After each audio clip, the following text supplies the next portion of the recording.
समक्ष बहुत सारे परिचित अपरिचित जितने भी आर्य महानुभाव बैठे हैं, आप सब लोगों का हृदय से अभिवादन और मेरी मातृशक्ति को नमन करते हुए बहुत संक्षेप में कुछ बातें मैं आपके सामने करना चाहता हूँ।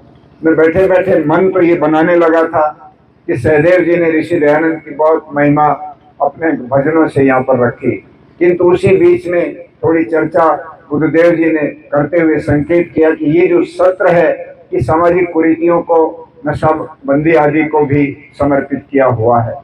इन दोनों तीनों चीजों को मिलाते हुए कुछ निवेदन मैं आपसे करना चाहता हूँ। महर्षि दयानंद सरस्वती जब कार्य क्षेत्र में उतरे, लगभग 1860 में स्वामी दयानंद जी स्वामी ब्रजानंद जी के मथुरा जो उनकी पाठशाला थी उसमें पढ़ने के लिए गए, और स्वामी दयानंद जी उस समय 36 वर्ष की आयु थी। आप सोचिए कि 36 वर्ष की उम्र का एक नौजवान आदमी जो पढ़ने के लिए गया कि मुझे पढ़ना है, तब तक बहुत सामान्य उनको व्याकरण आदि का ज्ञान था जो घर पर ही कभी पढ़ा था, क्योंकि एक उच्च कुलीन ब्राह्मण परिवार में उनका जन्म हुआ और वहां पर जो परंपरागत जो भी कुछ थोड़ी बहुत पुस्तकें पढ़ने को दी गई थी पढ़ते चले गए थे, परंतु वो सारा अर्श नहीं था, अनार्ष ज्ञान था।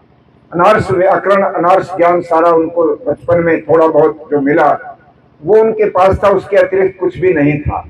किंतु जब वो घूमते घूमते लगातार जगह जगह घूम रहे थे, 22 साल की उम्र में घर छोड़कर जब वो निकले तो उन्होंने बहुत सारे लोगों से ये पूछा कि मैं सन्यासी बनूं, मैं पढ़ाई लिखाई करूं, क्या करूं, मुझे कोई रास्ता दिया जाए।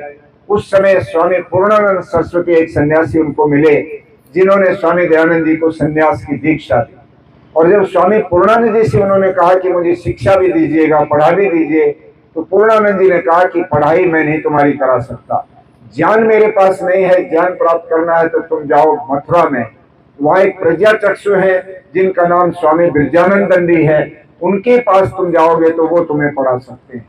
तब स्वामी दयानंद सरस्वती लगभग 8 वर्ष तक नर्मदा नदी के किनारे पर योगियों के पास, बड़े बड़े योग आश्रमों में जगह जगह घूमते घामते, और उससे अतिरिक्त भी लगभग 6 साल वो पहाड़ों के अंदर चले गए, जोशी मठ तक चले गए, और चाहे बर्फ पड़ी है, चाहे बरसात हो रही है, चाहे कोई गर्मी है, किसी भी मौसम की परवाह किए बिना एक केवल कॉपिन बांधा एक नौजवान, वस्त्र तो बहुत पहले उन्होंने उतार दिए थे, और केवल उन छोटे वस्त्र में ही पहाड़ों के अंदर भी चले गए। और वो लिखते हैं, उनकी जो आत्मवृत्त लिखा है छोटा सा, उन्होंने आखिरी दिनों में जो पूना प्रवचन के बाद उन्होंने लिखा, उसमें वो एक जगह संकेत करते हैं कि एक दिन तो ऐसी अवस्था आ गई थी कि बर्फ पड़ी हुई थी और अलकनंदा नदी पार करके मैं बर्फ उसको जैसे नदी को पार करके पहुंचा तो ऐसा लगा जैसे शरीर में प्राण नहीं है, और लगता है कि अब तो प्राण निकल जाएंगे और ये शरीर छोड़ना पड़ेगा। मन में ये विचार उठ रहे थे, किंतु अंदर से ईश्वर फिर से आत्मबल पैदा करते और मैं दोबारा से प्राणायाम करके बैठ गया। और उसी समय एक किसान आता है, और उस किसान ने आकर के जब पूछा, महाराज आप कुछ उदास दिखाई देते हो, आपके पास तो वस्त्र भी नहीं है, मैं आपका क्या सहयोग कर सकता हूँ। तब स्वामी दयानंद जी ने कहा कि मैं 3 दिन से चलते चलते थक गया था, और बर्फ को पार करते करते पैरों में भी ये नुकीले जो इसके बर्फ के जो नुकीलेपन है, इससे पैर भी जो है मेरे सारे चीर दिए उसने, खून नहीं निकला पर खून जम गया बर्फ की वजह से, घायल भी हो गया। तो आज तो ऐसा लगता है जैसे प्राण निकल ही जाएंगे। भूख भी है, 3 दिन से कुछ खाया नहीं, मैंने उसी समय कुछ बर्फ खा ली थी, ऊपर से भी बर्फ की ठंड और भीतर भी बर्फ की ठंड चली गई, तो और अधिक शीत जो है प्रभावित कर रही है।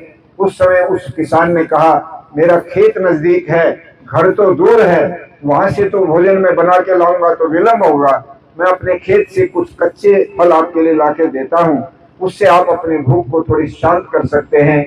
और वो कच्चे बैंगन लेकर के आए, कच्चे बैंगन स्वामी जी को ला करके दे दिए, और उन्होंने वो कच्चे बैंगन खा करके अपनी भूख को शांत किया। स्वामी दयानंद जी के ये अनुभव बताते हैं कि वो कितने घोर तप और कितना घोर संघर्ष अपने जीवन में करते हुए चलते जा रहे। ये समय उनका 14 वर्ष तक बीता। 14 साल के बाद जब वो 36 वर्ष की आयु हो गई, तब वो मथुरा पहुंचे, और मथुरा जाकर के स्वामी ब्रजानंद जी से उन्होंने कहा, महाराज मुझे आप पढ़ा दीजिएगा। मैं पढ़ना चाहता हूँ, आपकी मैंने बहुत प्रशस्ति सुनी है। उन्होंने कहा कौन हो तुम? तो पहले तो जब गेट का दरवाजा खटखटाया था पाठशाला का और पूछा कौन, तो जवाब दे दिया यही जानने आया हूँ कि मैं कौन हूँ। किंतु जब आमने सामने बैठ गए तो फिर नाम जाना और सब कुछ बताया। तब उन्होंने कहा तुम सन्यासी हो दयानंद, और मैं सन्यासी को नहीं पढ़ाता, क्योंकि सन्यासी में सन्यास का अहंकार हो सकता है। आपके अंदर अपने सन्यास का अहंकार आ गया तो विद्या नहीं आएगी आपको। और दूसरे नंबर पर आप जो अपनी भिक्षा करके भोजन की व्यवस्था खुद करोगे, मेरी पाठशाला में भोजन का प्रबंध नहीं है। स्वामी दयानंद ने कहा दोनों बात मंजूर हैं। और तीसरी बात ये कह करके बात को आगे बढ़ा दिया कि आपको एक बात ध्यान से रखनी पड़ेगी कि मैं एक बार पढ़ाने के बाद दोबारा नहीं पढ़ाता। अगर पाठ को आप भूल गए तो मैं नहीं बताऊंगा दोबारा, आपको उसका अपने आप ही समाधान करना पड़ेगा। इतनी कठोर परीक्षा गुरु ने रख दी। तीनों ही बातें स्वीकार करके स्वामी जी पढ़ने बैठ गए। और उन्होंने एक अमरलाल जोशी नाम के एक व्यक्ति थे मथुरा में, जो इस प्रकार के घर से घर वैराग्य में आए हुए नौजवानों की छात्रवृत्ति से उनकी पढ़ाई का प्रबंध करते थे, छात्रवृत्ति देते थे। उन्होंने दयानंद सरस्वती की छात्रवृत्ति बांध दी। रोज उनके घर से उनका भोजन आता था। और साथ साथ सन्यासी के अहंकार के उन्होंने कहा कि जब तक मैं आपके शरण में हूं, मैं कभी भी एक क्षण के लिए भी अहंकार नहीं करूंगा। आप जो दंड भी देंगे वो भी मुझे स्वीकार है। सन्यास इस विद्या के रास्ते में बाधा नहीं आएगा महाराज, आप इसको मन से बिल्कुल आप दूर कर दीजिए। ये बात कहने के बाद फिर वो पढ़ना शुरू किया। एक दिन पाठ भूल गए और पाठ याद ही नहीं आया स्वामी जी को। तो उन्होंने देखा कि गुरु के पास जाऊंगा तो उन्होंने मुझे निकाल देना, इसलिए मैं अब यहाँ से स्वयं ही जाकर के एकांत में बैठ करके पाठ को याद करूं। वो यमुना के किनारे चले गए, मथुरा के पास से यमुना बहती है, और वहां जाकर के यमुना पर बैठ गए, समाधि लगाई, ध्यान करते रहे, पाठ याद नहीं आया। शाम हो गई और थोड़ी देर हो गई, अंधेरा होता चला गया, किंतु उसी समय वो पानी में चले और निर्णय हो गया आज या तो पाठ याद होगा, नहीं तो ये प्राण छोड़ करके यमुना में ही रह जाऊंगा, वापस गुरु के पास मैं नहीं जा सकता। जिस गुरु ने इतनी सख्त और हिदायत दे रखी है उसके पास जाके मैं दोबारा पाठ नहीं पूछ सकता। और ये सोच करके यमुना में चले गए।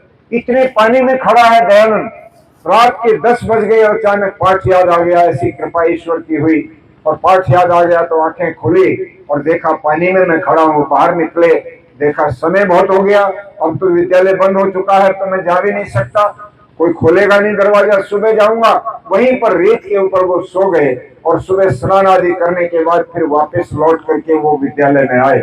रात को सब विद्यार्थी जब सोने जाया करते थे तो स्वामी बिरजानंद जी के चरण स्पर्श करके जाते थे। वो एक एक विद्यार्थी को जांच करते थे कौन विद्यार्थी आया है कौन नहीं आया। और रात को जब स्वामी दयानंद नहीं आए तो उन्होंने पूछा आज दयानंद क्यों नहीं आए, वो कहाँ पर है?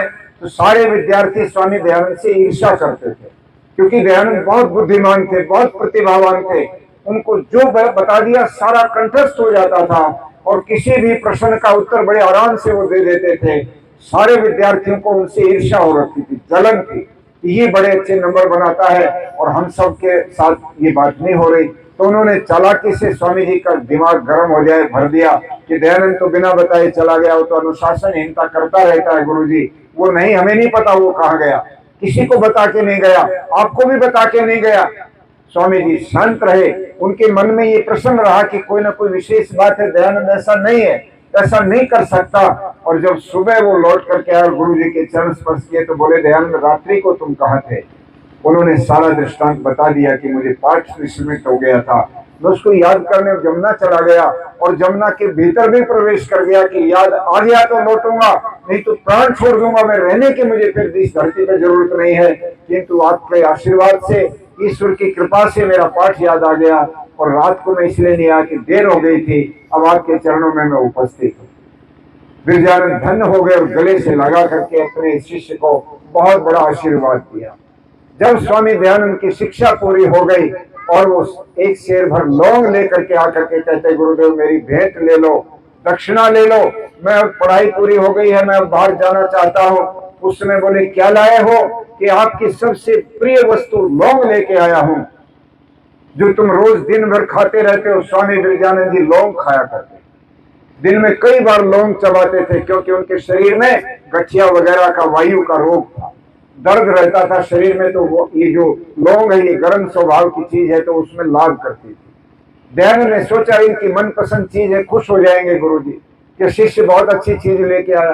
किंतु उसका दयानंद तुम तो बड़े स्वार्थी निकले, एक शेर लौंग इतनी ऊंची विद्या तुमको दे दी, उस विद्या के बल पर तुम वेद के जिस मंत्र की गहराई तक जाना चाहोगे, जिस मंत्र की आत्मा तक तुम पहुंचना चाहोगे, वहां तक तुम जा सकते हो। तुमको निरुक्त पढ़ाया है, अष्टाध्याय महाभाष्य पढ़ाया है, ये वेद की कुंजी है, और उसके बाद एक शेर लौंग खत्म हो जाएगी बात, तुम चले जाओगे।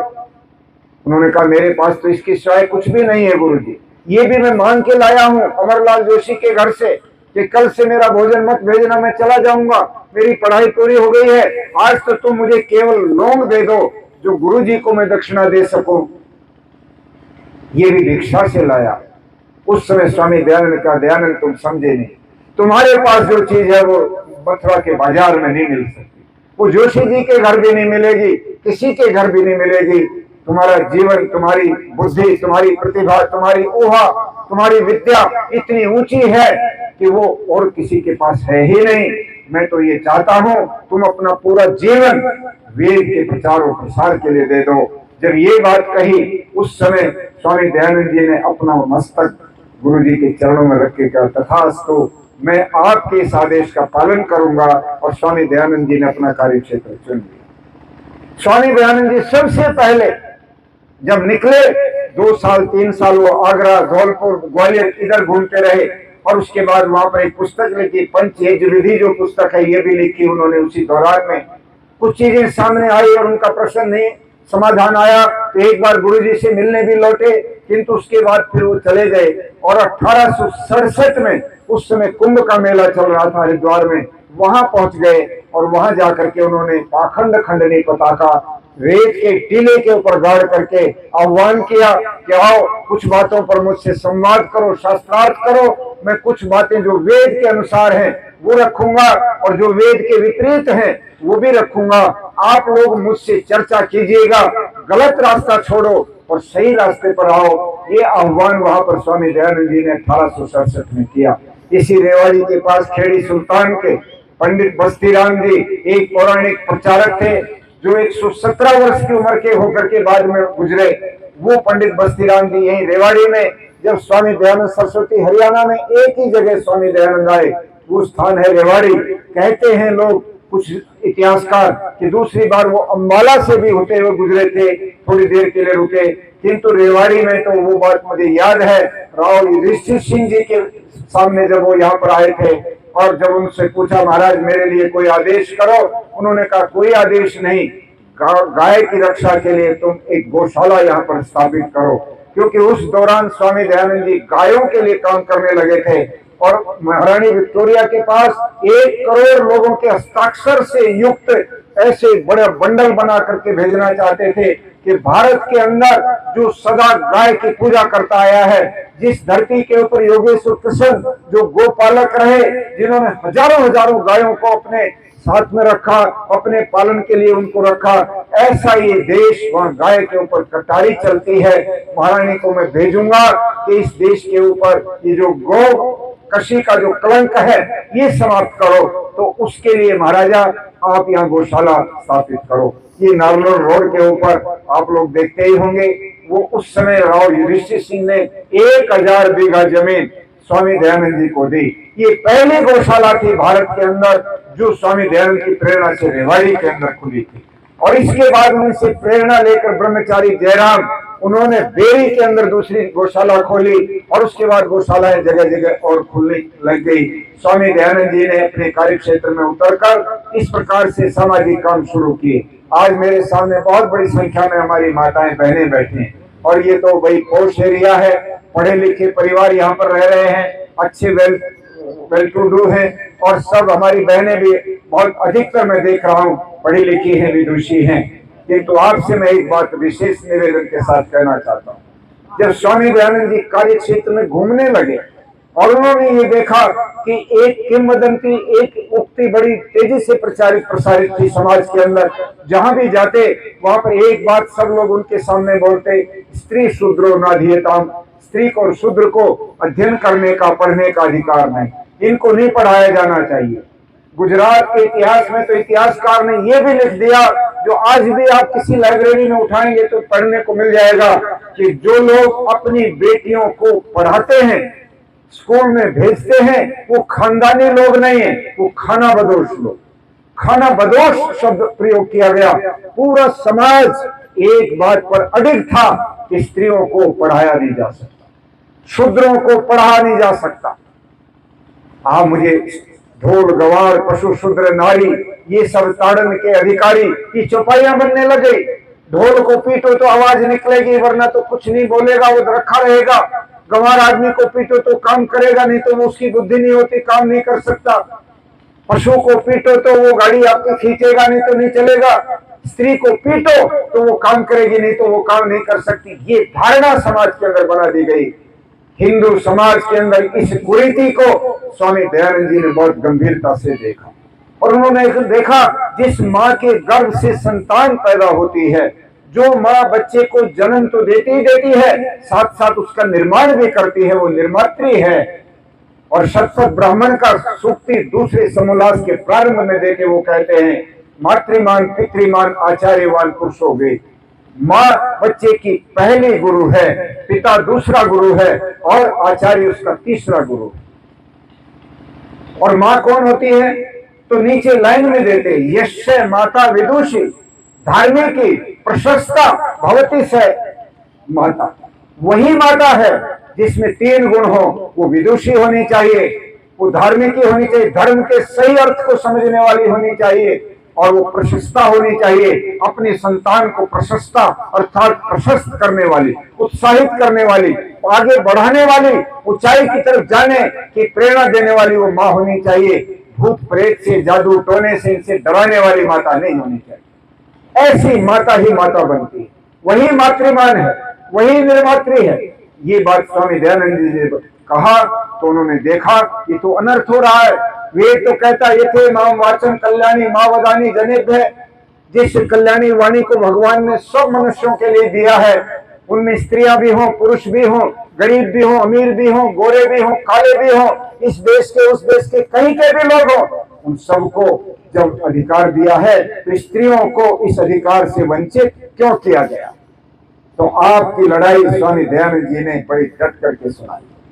और जिस समय वो पूना के अंदर बोल रहे थे, पूना में उनके भाषण चल रहे थे, 15 व्याख्यान उनके हुए। वहां जो किताब छपी पूना प्रवचन पढ़ना, उसमें वहां पर बोलते बोलते जिसमें महिलाओं की बात उन्होंने की कि माता निर्माता भवती, उसको पढ़ाया जाना चाहिए। मैं चैलेंज करता हूं लोगों को जो पढ़ाने से रोकते हैं, क्या हो मुझे बताओ किस ग्रंथ में, किस वेद में, किस शास्त्र में, किस उपनिषद में या कहीं भी ये लिखा है कि स्त्रियों को नहीं पढ़ाया जा सकता? तो मैं उसका जवाब दूंगा, आओ मेरे सामने।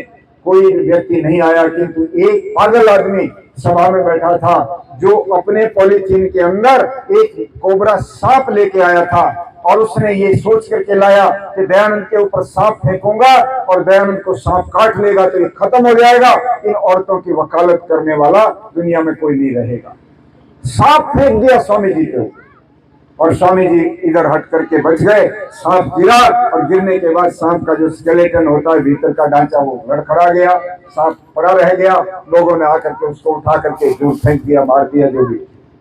स्वामी दयानंद को इन बातों के आपकी वकालत करने के कारण छोटी उम्र की शादियां होती थी, 2 साल की, 5 साल की, 10 साल की, 12 साल की। 1920 के सेंसस रिपोर्ट है, 1 साल के अंदर 8 लाख छोटी बाल विवाह की जो बेटियां थी, जिनकी छोटी उम्र में शादी हुई थी, उनको उस समय में विधवा होना पड़ा था।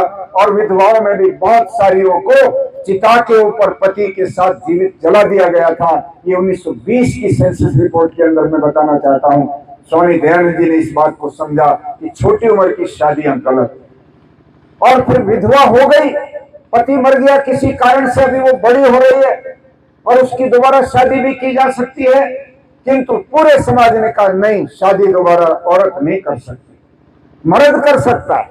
60 साल का मर्द भी अगर उसका विधुर हो गया, संतान नहीं है, तो उसको अधिकार दे दिया कि दोबारा शादी करे और अपना संतान उत्पत्ति करे, किंतु स्त्री दोबारा शादी नहीं कर सकती। पूरे जीवन भर वैधव्य का जीवन काटे और या पति के साथ जीवित जलने के लिए तैयार हो। इन बुराइयों को स्वामी दयानंद जी ने नोटिस की। ये सामाजिक कुरीतियां, देवदासी प्रथा आज भी किसी न किसी रूप में दिखाई देगी। आपको मैं बता रहा हूं, मैं आंकड़ों से बताऊंगा। छोटी उम्र की बच्ची को मंदिर के देवता के ऊपर चढ़ा दिया जाता है कि अब जीवन भर ये देवता के साथ रहेगी, अब हम घर में ले जाएंगे इसको। और वो जब बड़ी हो जाती है 18 साल की, 20 साल की, उसके जीवन में भी उत्साह था और वो भी सोचती कि अब जीवन की दुनिया के और लोगों की तरह से मैं भी अपने जीवन को आगे बढ़ाने वाली बनूं, मैं भी विवाह शादी करूं, संसार में मैं जाऊं, मैं भी ऊंचाई पर जाऊं। उस समय ये समाज कहता था कि नहीं, तुम्हारी तो शादी बहुत बचपन में देवता से हो रही, तुम बाहर नहीं जा सकते हो। और इसका आंकड़ा लगभग 20 साल पुराना आंकड़ा दे रहा हूं। कुमुदबेन जोशी जो आंध्र प्रदेश की राज्यपाल थी, एक विदुषी थी, अविवाहित थी, और उसको भारत सरकार ने वहां का राज्यपाल नियुक्त किया था। उसने दक्षिण भारत के जितने मंदिर थे उनकी जांच करवाई, सर्वे कराया, और सर्वे में उसने टेलीविजन के ऊपर बयान दिया, जो मेरे पास रिकॉर्ड है, कि दक्षिण भारत के मंदिरों में लगभग 2 लाख देवदासियां आज भी काम करती हैं, जो अपनी विवाह किसी और से नहीं कर सकती, वो देवता के साथ ही उनको रहना पड़ेगा। और उनके साथ जो गलत व्यवहार वहां पर होता है, मैं उसके बारे में यहाँ कुछ कह नहीं सकता। ये कुरीतियां स्वामी दयानंद ने नोटिस की। आज नशे की बात आ रही है, नशा तो आंधी की तरह से आ रहा है। उड़ता पंजाब नाम की फिल्म आई और पूरे पंजाब का रिकॉर्ड दिया। उन्होंने कहा 70% नौजवान आज वहां के ड्रग्स का सेवन करते हैं, शराब पीते हैं। शाम को पंजाब के अंदर अगर आप बस में सफर करने के लिए बैठ जाओ तो आपके लिए बहुत मुश्किल हो जाएगा कि सफर पूरा होगा कि नहीं। हर व्यक्ति शराब में पूरी तरह से शराबोर होता है, और कुछ का कुछ गाली भी दे दे तो कोई मुश्किल बात नहीं। वहां एक सामान्य अच्छा सभ्य व्यक्ति या हमारी माता बहन कोई सफर कर नहीं सकती। आज यहाँ भी क्या तस्वीर आ रही, आप सब मेरे से भी ज्यादा इस बात के गवाह हो कि विवाह शादियों में आजकल क्या हो रहा है। छोटी उम्र के बच्चे भी 10वीं के, 8वीं के, 12वीं के, ये भी सीखना चाहते हैं कि ये जो हमारे बड़े लोग अलग से कॉकटेल पार्टी के ऊपर जैम लगाए खड़े हुए हैं, ये भी बोतलें खोल खोल करके पी रहे हैं और उसके अंदर जो है अपना मस्ती मार रहे हैं। हम भी देखें इसका टेस्ट कैसा होता है। उनकी खाली की हुई बोतलें इकट्ठे करते हैं बच्चे, इधर कोल्ड ड्रिंक्स की बोतलें लेके आते हैं और उसमें से निकाल करके सारी बोतलों का थोड़ा थोड़ा शराब का बचा हुआ हिस्सा वो बनाते हैं, पीते हैं, फिर कहते हैं वाह ये तो बड़ा विशेष चीज है, इसको तो हम भी शुरू करेंगे। छोटी उम्र के बच्चे भी उस काम को शुरू करते हैं। और मुझे माफ करेंगे, इतनी बड़ी नारी शक्ति यहाँ बैठी हुई है। मैं जेएनयू की बात कह करके बात को समाप्त करूंगा, नहीं तो आपके भी गांव और आपके रेवाड़ी तक भी ये बात आ सकती है। केवल रेवाड़ी नहीं, देश के किसी नगर को ले लो, कन्या गुरुकुल कानपुर की मैं बात कह देता हूँ, जिस पर आजकल यूनिवर्सिटी बनी हुई है, जहाँ लड़कियां पढ़ते थे, और उस गुरुकुल से 1 लाख लड़कियां पढ़ करके निकली। घरों में जाकर के उन्होंने बहुत अच्छे संस्कार बच्चों को दिए, क्योंकि गुरुकुल की लड़कियां जब आती हैं यज्ञ करना जानती हैं, संध्या करती हैं और बच्चों को संस्कारित करती हैं।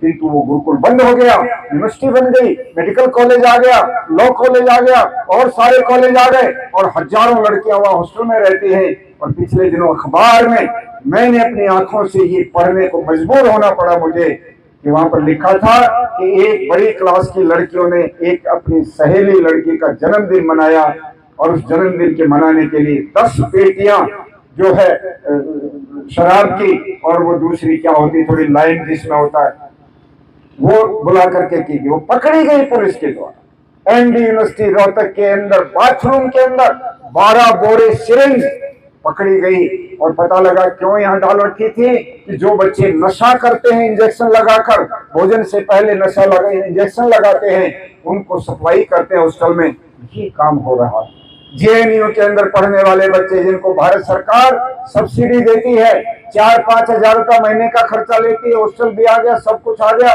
जबकि वहां रहने वाले बच्चों के ऊपर 1 महीने का अगर बाहर वो बच्चा रहे 20, 25 और 30 हजार से कम खर्च नहीं आ सकता। इतनी सब्सिडी प्राप्त सारे बच्चे, उनके लिए खुला है कि लड़कियों के हॉस्टल में लड़के जब चाहे रात में दिन में जा सकते हैं, लड़कियां लड़कियों के हॉस्टल में जाकर के जब तक वो रहना चाहे रह सकती है। और खाना खाने के बाद जब ड्राइंग रूम में वो बैठते हैं तो ड्राइंग रूम के अंदर जब खोलते हैं तो वहां पर बिग बॉस और दुनिया भर के अश्लील प्रोग्राम देखते हैं। और लंबी लंबी किंग साइज सिगरेट जिसका नाम दे रखा उन लोगों ने, बाहर से इंपोर्ट की हुई सिगरेटें लड़कियां भी और लड़के लगा करके चुटकियां बजाते हैं और सिनेमा देखते हैं। वाहियात किस्म का ये तस्वीर बना रखी है। ये जो यंत्र है जो मैंने शुरू में कहा, आपके हर घर के अंदर ये यंत्र सिराने के नीचे रखा।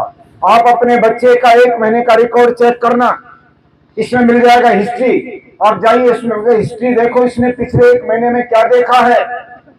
मैं नहीं कहता कि 100% 100% तो कोई चीज नहीं हुआ करती, 10-20% बच्चे बच भी सकते हैं कि जो उस गंदगी को नहीं देखते हों। नहीं तो इसके अंदर इतना बेहुदा, इतना घटिया और इतना अश्लील प्रोग्राम आता है। मैं खुद क्योंकि उसको देख चुका हूं इसलिए कह रहा हूं, जो मैं देख नहीं सकता। नंगापन वो बच्चे देखते हैं, दिखाया जा रहा है। और ये मांग उठ रही है अभी कि ये अश्लीलता बंद हो किसी तरह से, और चीजें बंद हो गई। चीन ने गूगल बंद कर दिया, उसने फ्रूगल बना दिया, और सिंगापुर ने बंद कर दिया।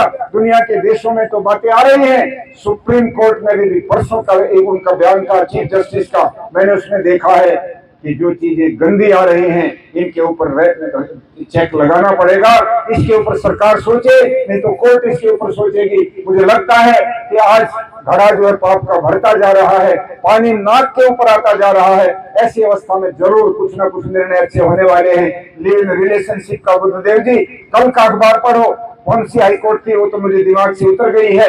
एक हाईकोर्ट ने कल ही एक केस के ऊपर अपना रूलिंग दी है और उसने कहा है कि लड़का 19 साल का है, लड़की 18 साल की है। क्योंकि लड़का बालिग नहीं हुआ है अभी, तो लड़के ने एप्लीकेशन लगा दी कि मैं 2 साल में जब मेरी बालिग हो जाऊंगा शादी तो मैं तब करूंगा, किंतु तब तक हम इकट्ठे रहना चाहते हैं, मुझे लिव इन रिलेशनशिप की परमिशन दी जाए। तो हाई कोर्ट ने कहा कि ये इनका फंडामेंटल राइट है और इनको परमिशन दी जाती है कि दोनों बच्चे इकट्ठे रह सकते हैं। लड़की ने कहा मेरे घर वाले मुझे मारेंगे, वो कहते हैं मार देंगे जान से अगर इस तरह से तू रहेगी तो हमें सुरक्षा दी जाए। उसने आदेश कर दिया गवर्नमेंट को कि इनको पुलिस दो ताकि इनको कोई हानि ना हो। आप मुझे बताइए कहां से ये बात उठेगी कि इस प्रकार के फैसले। आज ये एक घर की समस्या नहीं है, कल आपके दरवाजे पर भी ये समस्या आने वाली है। इसको पहले से ही जागरूक होकर के नोटिस करो। यहाँ से एक प्रस्ताव एक पारित होना चाहिए। बुद्धदेव जी तो विद्वान है, जानते हैं। एक रेजुलेशन कंसर्न अथॉरिटीज को, सुप्रीम कोर्ट को भी भेजा जाए बेशक, और हरियाणा और भारत सरकार को भी भेजा जाए कि इसको संज्ञान लो कि ये लिव इन रिलेशनशिप भारत की संस्कृति का कोई हिस्सा नहीं बन सकती। ये एक बहुत बड़ी चुनौती है अच्छे बसे बसाए घरों में, जहां पति पत्नी के बीच में छोटा मोटा भी अगर कोई विवाद हो गया तो पत्नी को ये अधिकार दे दिया, पति को अधिकार दे दिया, जब चाहो पत्नी भी तुम्हारी रहेगी और दूसरी दोस्त बना लो। और अगर उसके साथ भी तुम्हारे रहने से संतान पैदा हो जाए, ये भी उसके अंदर दे दिया गया है, तो उसको भी वही राइट्स होंगे प्रॉपर्टी के जो तुम्हारी शादीशुदा पत्नी के बच्चों। कितना ज्यादा पूरे सिस्टम को बिगाड़ने की चीजें आ रही और हम सो रहे हैं। इसलिए आर्य समाज तो एक चौकीदार है और उस चौकीदार होने के नाते नशा हो, ये सामाजिक कुरीतियां हो, ये बच्चों के चरित्र के ऊपर जो आक्रमण हो रहा है ये हो, इन सबको रोकने के लिए आप सब लोग जागरूक हो जाओ। अपने घरों में टेलीविजन के ऊपर गंदगी कम से कम आने दो, बच्चों को मनाओ, समझाओ, धमकाओ, जो कुछ करना हो मत आने दो। और टेलीफोन के ऊपर भी चेक लगाओ, समझदारी से उनके टेलीफोन को चेक कर लिया करो। 1 सप्ताह में हमारा बच्चा रात में जब अकेला पढ़ने के नाम पर कमरे में लेटा हुआ है तो क्या देख रहा है, वो आपको इसकी हिस्ट्री में मिल जाएगा पता कि इसने क्या क्या देखा, और सारी चीजें सामने आएंगी फटाफट फटाफट कि ये देखा इसने। और अगर आपको लगे कि ये तो गंदगी देख रहा है तो फिर बैठ के उसको समझाओ कि बेटा जिंदगी खराब हो जाएगी, ये मत करो, ये मत देखो, ये तुम्हारे इस समय देखने की चीजें नहीं है। इसलिए ये सामाजिक कुरीति सम्मेलन, उन्मूलन सम्मेलन, नशा मुक्त सम्मेलन और भाई समाज को एक नई दिशा देने का कार्य कोई भी कथावाचक नहीं करेगा। मैं चुनौती देता हूं जितने कथावाचक हो ये तो कह देंगे कि लड़कियों को गायत्री मंत्र नहीं बोलना चाहिए, इनका स्वास्थ्य ठीक नहीं रहेगा, इनको ये नहीं करना चाहिए, वो नहीं करना चाहिए, उनको ऊपर पाबंदियां तो लगा देंगे, किंतु कोई पॉजिटिव बात नहीं कोई भी लाएंगे। हमारे महापुरुषों को लांछित तो कर देंगे, किंतु कोई समाज के अंदर नई चेतना आ सके, नया कार्य बन सके, उसकी तरफ कोई कथावाचक नहीं बोलता है। आर्य समाज के मन से समाज को जगाया जाता है कि सावधान हो जाओ, हमारा